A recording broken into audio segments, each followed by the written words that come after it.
Hello folks, and welcome back to True Stories with me, Sherry Weens. I hope you guys are all having a safe and happy week. It's TGIS. Thank goodness it's Sherry. All right folks, today's story is one that you might be familiar with. This is the story of Luca Rocca Magnotta. And now this gentleman was actually a Canadian citizen when everything that he did transpired.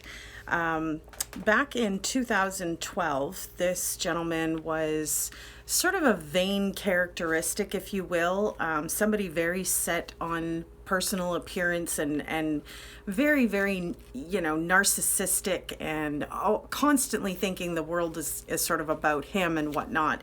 It's interesting that he is somebody who was a struggling type actor, model, who couldn't quite make it and ended up turning quite sinister. He tended to look up, it seemed, to other serial killers. Now, this all started when Mr. Magnotta posted a video called One Boy, Two Kittens, where two kittens were videotaped being suffocated to death in a plastic bag that was a vacuum sealed type bag. Now, when this hit the internet, it went viral. And of course, there were more than enough people that were extremely upset and put off by the fact that somebody would not only videotape this, but would actually do this to a couple of kittens.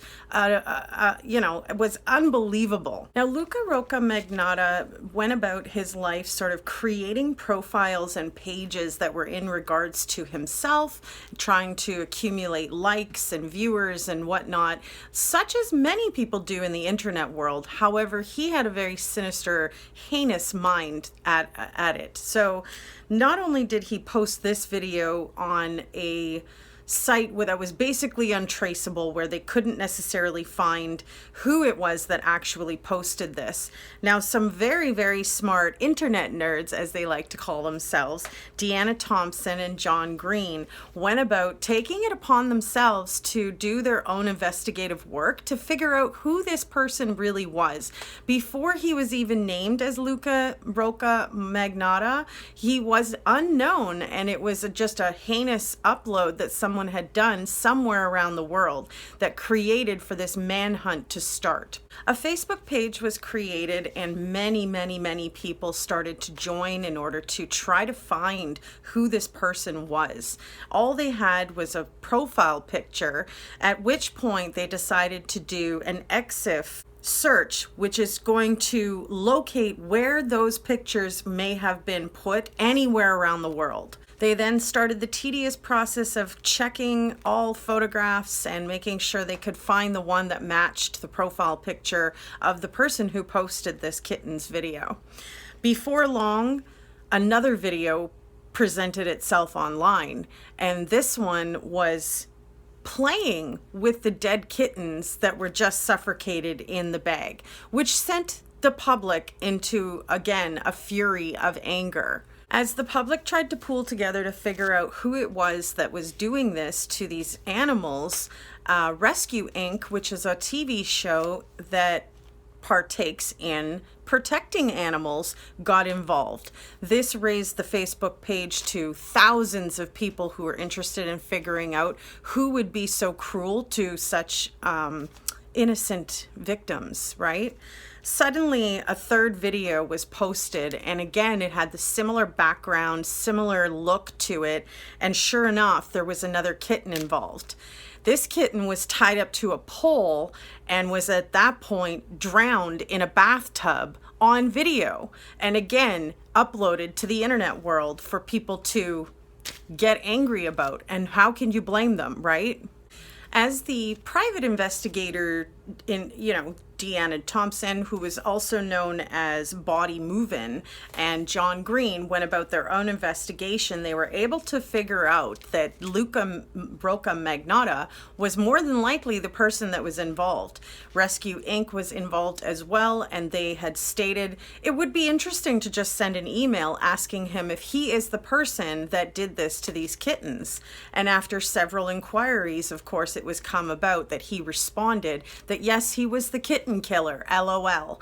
So the manhunt was on now to find this Luca Rocca Magnotta in order to hold him accountable for what he was doing to innocent kittens. Now, it should also be known that John Green and Deanna Thompson, of course, went to officials to let them know that there was this person doing these heinous acts in the world and uploading these videos to the internet. And they had stated it's not going to be long before this person's going to kill somebody and not just an animal. And of course, their worst imagined fear came true. And in Montreal, a gentleman by the name of John Lynn was, if you will, propositioned from Craigslist, and he met up with Luca Magnotta, and it was supposed to be for just a casual sexual encounter. However, it ended up being that Luca drugged John Lynn and decapitated him in the Montreal apartment and basically disposed of him in the trash for absolutely no other reason than he was sick in the head and needed to sort of ease his sick fetishes just to be able to live in this world. Now, someone like this should not even be living amongst us. However, I'm sure there are many. This person, of course, deserved nothing more than the full judicial system and book thrown at him. Now, what made this case even worse and more bizarre is that after John Lynn was murdered, he was put in a suitcase, but only his torso. His neck and head, arms and legs were all cut off and missing. And of course, they were found later on in the dumpster. However, the arms and the legs were still there. The hands and the feet and the head were missing. And it was really bizarre to Montreal authorities as to why something like this was happening. All of a sudden, doesn't the Canadian government Conservative Party receive a package in the mail of a foot that was delivered through the mail to the party, the political party? Absolutely flabbergasting, right? To be working in an office and suddenly open up a package that has a human body part in it has got to be nothing short of mind-boggling as to what the heck is going on. As Luca Rocca Magnotta avoided and ran from police and authorities from country to country to country, he was sooner or later located in Berlin, Germany, where he couldn't simply just stay away from the computer and had to know what was going on with himself and searched himself on the Interpol website. Now, the internet cafe that he was using, the gentleman who happens to run it is very, very up to date on his news, and he noticed and recognized Luca Magnotta as soon as he walked into the cafe. Of course, he introduced him to a cafe parlor where he could sit down at a computer and, do his searches or whatever he needed to on the internet.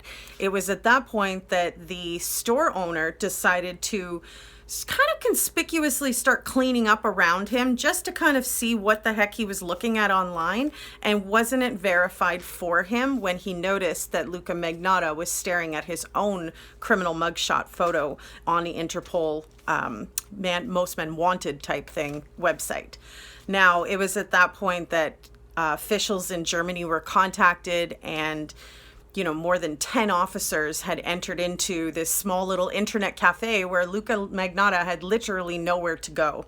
And he was at that point arrested and taken out into handcuffs, to the surprise of the Facebook group that were literally up in arms like, yes, we finally found him and caught him after months and years of searching and chasing this person who is basically a virtual image. Now, since then, in 2014, Luca Magnotta was sentenced to life without parole, where he should be, and he will spend the rest of his life there. Such a shocking story to hear of how much investigative process had to go through for everybody to come to the table together.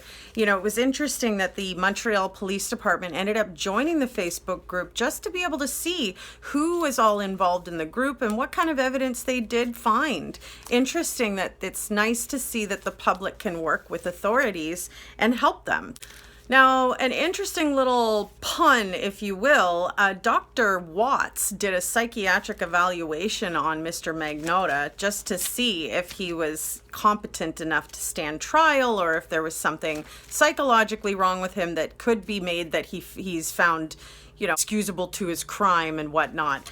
Thank goodness that it was proven he was very, very competent to be able to run from authorities and know what he was doing was wrong, and he just didn't have that level of care whatsoever.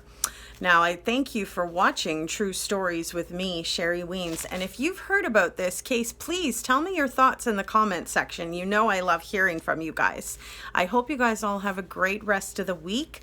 If you enjoyed this video together, give it a like. I appreciate the online support. And hey, if you're new to my channel, hit that subscribe button. We have a lot of interactive conversations where we meet twice a week, each week, right here. Wednesdays at 6 p.m. Central Time for Wicked Watts Wednesdays.